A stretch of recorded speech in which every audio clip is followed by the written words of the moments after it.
Greetings rugby fans, and maybe especially All Blacks fans. All Blacks flans? Well, if you're flans, then you may be a little bit confused because this is not a cooking show. We are in France, and they do have Michelin stars. However, we're talking rugby union to be precise, and the All Blacks' next contest at Rugby World Cup 2023 versus Italy. It is a must-win contest. And in another video, we'll maybe talk about the permutations of what could transpire depending on what happens in Lyon in the coming days. The Italian stallions, the I-Ties, the Mafia, whatever nickname, the Ferraris, I mean, pick up any cliche, stereotype, nickname you want for the men. And how do we describe that blue? They're probably actually being white now that I think about it, because the All Blacks won the coin toss through the round robin. So the Italians in white knights, okay, maybe not. The Azzurri, as they're affectionately known, have been named, and I won't go through their side because they've been around, and I'm sure there are those who can offer you their insights. What I can offer, dressed in mostly All Black. I do like the grey. Maybe it's to go with the grey, who knows? Well, that's another story. The All Blacks named their side pretty late last night, New Zealand time.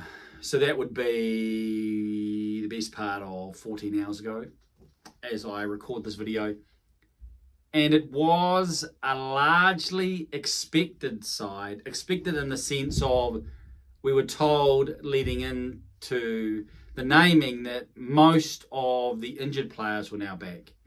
Of course, Ethan de Groot cannot be selected because he is in the naughty chair. He's been a few weeks in the naughty chair, so he's going to probably be pretty tired, pretty grumpy, pretty irritable come, hopefully, quarter-final time for the All Blacks. So let me work through this team and then maybe talk about Italy and what the All Blacks probably need to happen in this test match. So let's go through the lineup. I have it here on my phone. That's been named by Foster and Co. Ofa Tu'ungafasi and Nepo Laulala are the two props, the two Blues props. It seems like now in this All Blacks selection gambit that these two men are likely to be the two props on the bench. Of course, there is Fletcher Newell, and Tamaiti Williams. I'm going to spit it out eventually. Two Young Crusaders props, but it seems like these two, Laulala and Tu'ungafasi, their experience, their time in the propping saddle means they've been given the starting gig here. We'll see that Tyrell Lomax coming back from injuries on the bench, so give him some time, but not too much, just to get his feet wet again. And so it seems like we know who the props are going to be in the 23. Like Tyrell Lomax and Ethan de Groot probably start, although maybe there'll be question marks for de Groot because he's missed because of suspension. Hooker is Cody Taylor, firmly established as a #1 hooker in the All Blacks now throughout 2023. The second row combination, Brodie Retallick and Scott Barrett. Gone with the two probably informed locks. Sam Whitelock's in the team, and the 23 on the bench. 148 test matches for Sam Whitelock. If he comes on the field, which we'd expect him to do, he'll break Richie McCaw's All Blacks record. And as I project forward, I'm thinking maybe Sam Whitelock, getting all so confused. Sam Whitelock could hit 150, maybe against Uruguay. Maybe he starts against Uruguay. Maybe that's how maybe even captains. Who knows? Although Sam Cane coming back, you'd expect him maybe to be in that role. Big in 6, Shannon Frizzell, Robocop, the All Blacks Robocop, the guy who can run through defence. We all remember Mount Smart. So that's significant. That's huge. Apparently the training has been pretty full on at Bordeaux. They're a week away, and so both sporting and maybe a little bit more so, which hopefully means he's well prepared and his body is ready. In 7, Dalton Papali'i. Sam Cane's in the 23, but came back from his back spasms, I believe it is, from just off the top, and so Dalton gets a start. Captaining the side in 8 is Ardie Savea. The insides, Aaron Smith and Richie Mo'unga, who you would, again, expect. They are established now as the All Blacks 1 and the 9 and the 10. Want to see more of Richie Mo'unga. Didn't see enough of him versus France. Didn't see him really against Namibia. Came on, but it was really D-Mac's show, and by the time he came on, it wasn't really too much to do. And so, want to see more of Richie Mo'unga. When the All Blacks have done well, Richie Mo'unga has steered the ship. He has steered the ship, and it's been clear that he is the grand master of what's transpiring, what's going on. You don't have to it's not sort of leadership by committee. It's this man has it. He has his hands on the ball. I think that's part of it. He needs his hands on the ball. One, because he has the widest skill set to be able to make the difference for the All Blacks in terms of creation. Yes, Beauden Barrett can do a lot too, but Richie Mo'unga, fleet of foot, his ability to move laterally, again, his touch rugby past, you see it in his ability to be able to break and even go through. So I want to see a lot of Richie Mo'unga. The midfield, I'll be happy about this. We'll go to the wings after, but the midfield, Jordie Barrett and Rieko Ioane. For me, when I think about this All Blacks side, I think of Shannon Frizzell and Jordie Barrett as almost like the forwards and the backs, almost like the representation of the same type of player or the same type of performer. What Shannon Frizzell is doing through the forwards, Jordie Barrett needs to do through the backs. Straight and hard. Straight and hard. We've seen already another New Zealander, Bundy Alki, what he did. Different dimensions, but straight and hard, and was a difference maker versus South Africa for Ireland. Jordie Barrett coming back from injury. We'll see how he is in terms of his condition. But when he has been straight and hard, been direct, created contact, gone through contact, the All Blacks have been successful. On the wings, Mark Talia, Will Jordan, and in the back, Beauden Barrett. So, the back three that we expect, those of us who would love to see Will Jordan unleashed in 15 may need something else to go pear-shaped, maybe, for that to happen. Or likely, I would say, if I'm thinking, we'll likely see something from him. Maybe we'll see him at 15 and Damian McKenzie at 10, because Damian McKenzie's on the bench. That is, if I project 2024, and if everyone who is going overseas continues to go overseas, meaning Beauden Barrett, although there's talk around Beauden Barrett, but Richie Mo'unga at least, and it's Damian McKenzie at 10 and Will Jordan at 15, then that offers a lot on attack. And I can see how those two can combine. Although, still, Richie Mo'unga and Will Jordan play together. So that's something a lot of people want to see, but it seems like Foster, he's not equivocating, he's not hiding what he's trying to do. Maybe he'll come out in a knockout, but that seems too much like the Joker card for Foster. I don't think he's playing, sort of this a trickster style of rugby, and he's hiding everything, and he's only revealing certain selections. I think we know what his top side is. Maybe he will come out. Maybe they've been doing things behind closed doors. I certainly think some of the game plan we haven't seen. And I was thinking about recently, and maybe I'll get to that a bit later on as well. Although maybe now we'll cover it because we are in 9 minutes. We saw a lot of the wingers really in close to the rucks and navigating their way. And it seemed like the All Blacks had really condensed. And that may be why, some of the reasons why people were talking about Ireland and the All Blacks similarities. I mean, Ireland play a lot against Tonga, especially a lot of inside balls. They're centralising their attack. They're not actually necessarily looking to go around you, although they are. But first of all, they're trying to go through you, and they're trying to do it through the small numbers. And the All Blacks had their own take on it. And Ngawangani Tawasi was doing the same for the Wallabies. And we haven't seen that from the All Blacks. We haven't seen enough from the Wallabies either, really. So I don't know if we'll see that versus Italy. I don't know if they'll bring that out versus Italy. But that's something that I expect May have been shelved, or may have been like, we know we've got this, we'll bring this out where required. So maybe we'll sit against Italy. If we don't, then hopefully we get to see it in a knockout. So that's the All Blacks starting. On the bench, interestingly, the replacement hooker is Dane Coles. Samisoni Taukei'aho had established himself, and at one point was probably even in front of Cody Taylor, but had established himself as the ideal impact hooker off the bench, but hasn't shown much recently.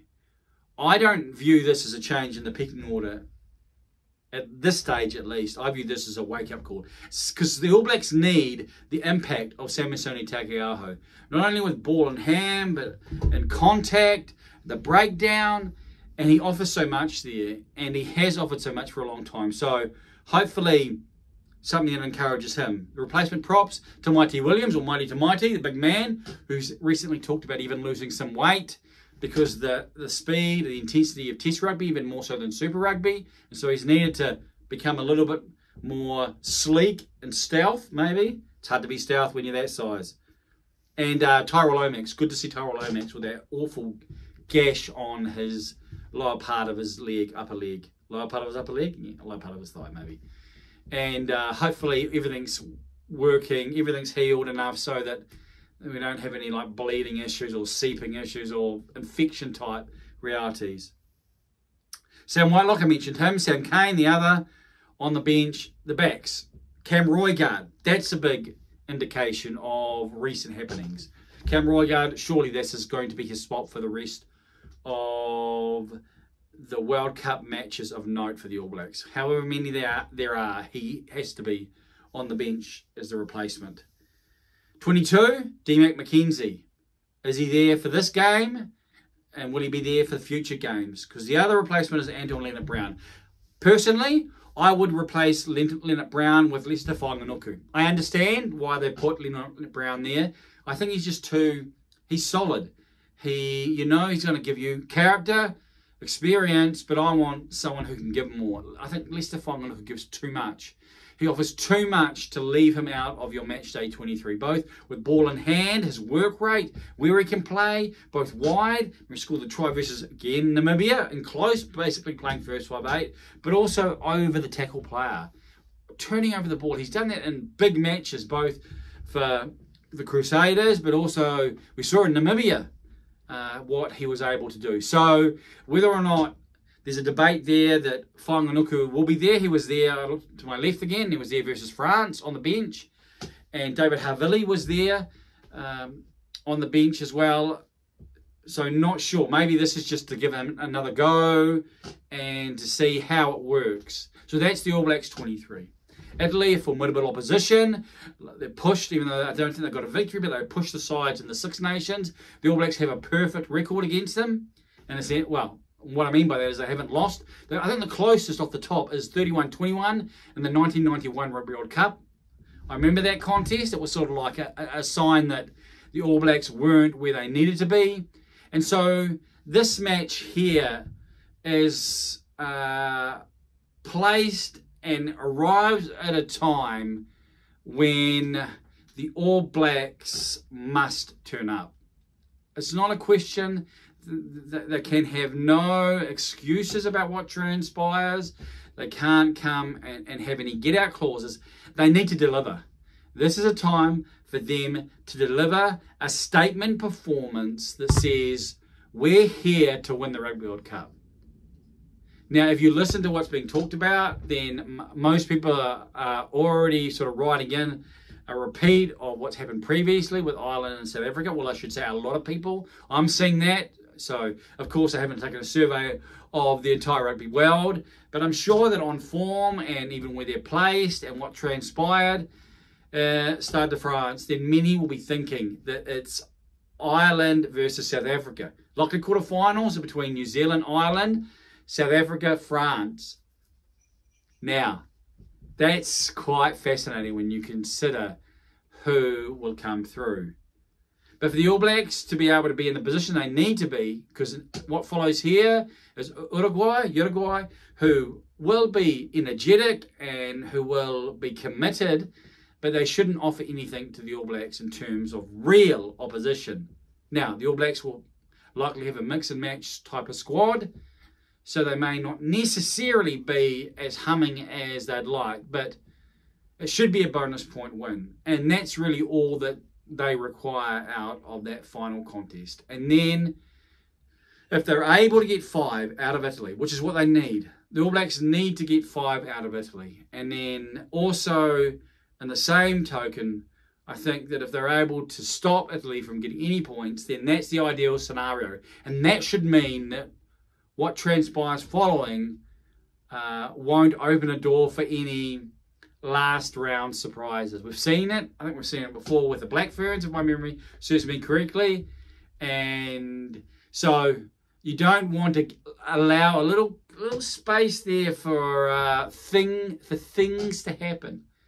And of course, they would just be, the moment would move a certain sides. But if France are down personnel and Italy realise they have an opportunity, and then things happen, stuff happens, we'll just say it, we'll leave it there. The All Blacks don't want to have not finished earlier. Because I think if the All Blacks get 5 points from this contest, then they'll go to 10 points. They'll go to 10 points the same as Italy, if Italy don't get any points. France are on 13. On another video, I'll talk through the permutations. But it will mean that the All Blacks are in second spot because the result between the two sides is the first tiebreaker. Then it's for and against, I believe. So they should be in front for and against. They'll have the first tiebreaker. Therefore, all they'll need to do is to win their last match with 5 points, and they won't be able to be beaten out of the knockout. So it's on them. They should know that. They should be clear on that. This All Black side hasn't been together probably to this level since South Africa. Maybe Australia, actually. Australia. Just trying to do the sums. Yes, it was Argentina, South Africa, Australia. So Australia, probably Australia in Melbourne, I think, is when this unit was probably closest to this. Excuse me, throat just like cutting out on me. Running out of petrol. Anyway, enough from me. Are you happy with this All Blacks unit? What are you expecting from Italy? Again, this has to be a statement performance. In my mind, it needs to be late 30s into 40s, 10-12. So if it's 38-12, if it's 47-10, if it's 47-15 even, if it's anything like that, then I think that will reflect a solid enough performance from the All Blacks. But they need to provide a statement game and to declare that the rumours of their demise have been seriously overstated. And if they're able to do that and continue to build, then the quarterfinal will offer them all the opportunity they need to go forward. What say you? What are your thoughts? Have you got a score? I'm going to move forward. Stop this video, put it online for you to observe. I am Johnny King.